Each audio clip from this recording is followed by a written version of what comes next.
का वक्त हुआ है। नमस्कार, आपके साथ मैं रविंद्र सिंह। न्यूनतम आय गारंटी विधेयक 2023 विधानसभा में पारित हो गया। आज ये विधेयक विधानसभा में पारित हो चुका है। बाकायदा ध्वनि मत से यह विधेयक पारित हुआ है। रोजगार, पेंशन, सामाजिक सुरक्षा की इसमें गारंटी है। मंत्री शांति धारीवाल ने यह बात रखी है सामने। आपको बता दें कि न्यूनतम आय गारंटी विधेयक 2023 विधानसभा में ध्वनिमत से पारित हुआ है। विधेयक मंत्री शांति धारीवाल ने पेश किया था और आपको बता दें सदन में इस दौरान उन्होंने कहा कि रोजगार, पेंशन और सामाजिक सुरक्षा की अब गारंटी होगी। राजस्थान में 125 दिन शहरी क्षेत्र में मनरेगा में रोजगार सरकार की तरफ से दिया जाएगा। ग्रामीण इलाके में 125 दिन की मनरेगा में रोजगार की गारंटी होगी। एक्ट बनाकर अब सरकार ये गारंटी दे रही है।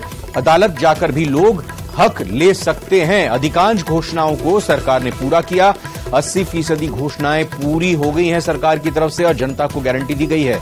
सरकार ने उज्ज्वला योजना में 465 करोड़ रुपए, राज्य सरकार इसमें केंद्र सरकार दे रही है 200 करोड़ रुपए, सब्सिडी दे रहा है 2100 करोड़। आयुष्मान में राज्य का हिस्सा है जबकि केंद्र सरकार 300 करोड़ दे रहा है। राठौड़ ने सदन को गुमराह किया है। धारीवाल बुजुर्गों की पेंशन 15% हर साल बढ़ेगी। महात्मा गांधी मिनिमम गारंटी योजना नाम दिया। देश की यह पहली सरकार जो गारंटी के लिए एक्ट लाई। सहरिया कथौड़ी जनजाति को 200 दिन का रोजगार देंगे।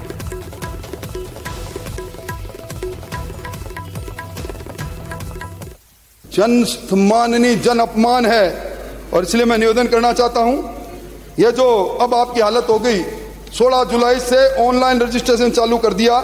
इसलिए सभापति महोदय, मैंने पूरे इस बात को देखा। मैंने पहले कहा था ये जो कानून है, इस कानून पर राजस्थान के लोग कहेंगे, क्योंकि राजस्थान के लिए पहला मौका है तो उनके लिए मिनिमम गारंटी के लिए कोई कानून आया है और इस पूरे कानून के अंदर राजस्थान की बहबूदी का कई निशान नहीं, कोई गारंटी नहीं। ये आईवास है।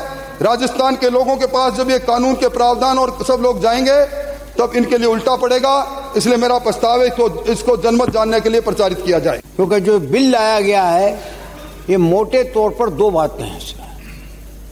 पहली बात तो है रोजगार की गारंटी और सामाजिक सुरक्षा और पेंशन की गारंटी, ये दो बातें हैं। रोजगार गारंटी का जो पार्ट है, ग्रामीण क्षेत्रों में नरेगा भारत सरकार की योजना है।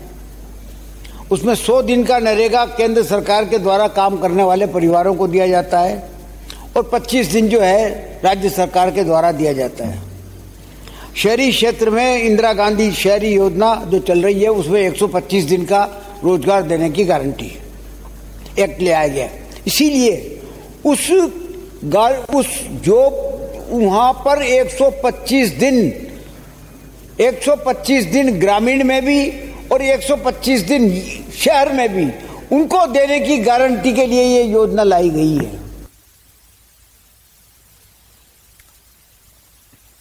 तो आपको बता दें चुनावी साल और आखिरी सत्र, इस दौरान न्यूनतम आय गारंटी 2023 पारित हो गया है। एक्ट बनाकर अब इनकम की गारंटी सरकार की तरफ से दी जा रही है।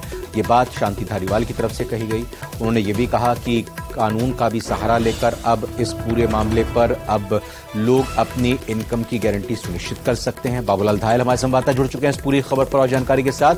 बाबूलाल, सरकार की अपनी दलील कि किस तरह से सामाजिक सुरक्षा, पेंशन और इनकम को सुनिश्चित कर रहा है ये बिल और ये कानून, और वहीं बीजेपी की तरफ से अपनी दलील, जरा बताएं दोनों की अंतर और दोनों की बातें मुख्य। जी देखिए, दोनों को ही वोटों की चिंता है। गहलोत सरकार इस विधेयक के पास होने के बाद उम्मीद कर रही है कि लोगों को रोजगार की गारंटी देने से उनकी छवि सुधरेगी। ग्रामीण और शहरी जनता जो है सरकार के फोकस में है। सरकार शहरों में भी पहली मर्तबा रोजगार की गारंटी लेकर जा रही है, तो गांव में मनरेगा के जरिए रोजगार दिया जा रहा है। शहरी जो वोटर होता है वो कमोबेश बीजेपी का वोटर माना जाता है, तो उस वोट में सेंध लगाने की कोशिश है अशोक गहलोत की सरकार की, और वो भी गारंटी दे करके। इसका मतलब ये है कि शहरों में जो बेरोजगार वर्ग है उसको अब करीब लाने की एक कोशिश सरकार ने की है और इसके लिए कानून बना दिया गया है।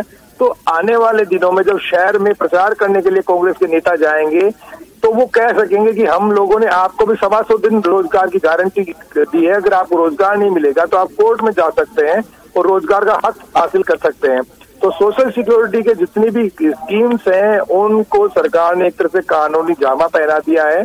और चाहे पेंशन हो, चाहे दूसरी रोजगार की यानी कि स्कीम्स हो, तो उनमें सरकार जो है हर जरूरतमंद को, हर पात्र को ये भरोसा दिला रही है कि आपको चिंता करने की कोई जरूरत नहीं है। आपकी जो भी परेशानी है वो हम लोग उनको दूर करने के लिए गारंटी दे चुके हैं। राजस्थान की विधानसभा बिल पारित कर चुकी है, इसलिए आपकी तकलीफ हमारी तकलीफ है और आपके मुसीबत में हमारी जो रोजगार की जो गारंटी है, हमारी जो सोशल सिक्योरिटी की स्कीम है, वो आपको आपके चेहरे पे मुस्कान लाएगी और आपके लिए मददगार साबित होगी।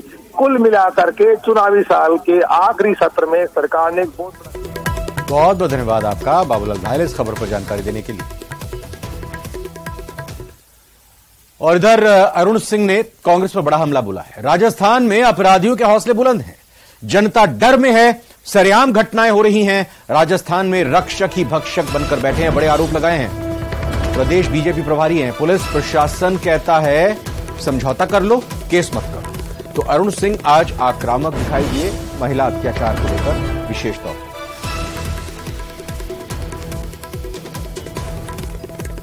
देश भर में अगर नंबर 1 पे महिला अत्याचार है तो राजस्थान में है, दलित अत्याचार नंबर 1 पे है तो राजस्थान में है। लेकिन उसके बावजूद भी यह लोग, खड़गे जी जाओ, दलितों का बहुत, महिलाओं का वहां प्रतिदिन अत्याचार भी हो रहा है, रेप भी हो रहा है, मर्डर भी हो रहा है।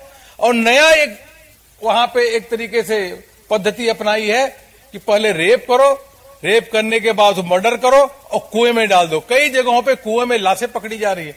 लेकिन खड़गे जी, आपको तो जाके देखना चाहिए राजस्थान में। प्रियंका जी, आप जाके देखो राजस्थान में क्या, किस प्रकार से महिलाओं पे अत्याचार हो रहा है, दलितों पे अत्याचार हो रहा है। और वहीं केंद्रीय मंत्री गजेंद्र सिंह शेखावत ने भी कांग्रेस पर हमला बोला है। उन्होंने कहा है कि कानून व्यवस्था पर राज्य सरकार नाकाम है। उन्होंने सरकार को घेरा है। महिला क्राइम में राजस्थान अव्वल है। राजस्थान सरकार हर मोर्चे पर विफल है। हर दूसरे दिन सरेआम गोलियां चल रही हैं। राजस्थान के लोगों में डर का माहौल है। प्रदेश में अपराधी बेखौफ हो गए हैं। हर दिन 6 से 7 हत्या की घटनाएं हो रही हैं। गजेंद्र सिंह शेखावत आगे कहते हैं कि राजस्थान में कानून व्यवस्था बदहाल हो चुकी है।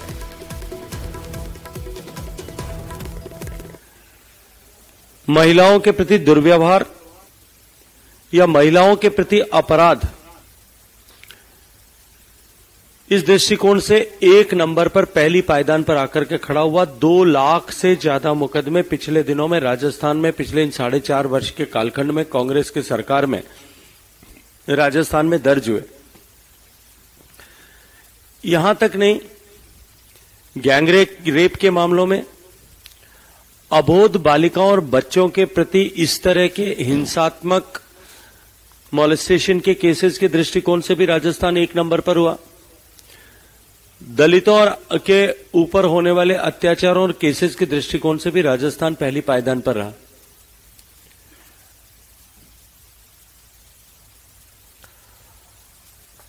और वहीं पूर्व मुख्यमंत्री वसुंधरा राजे ने भी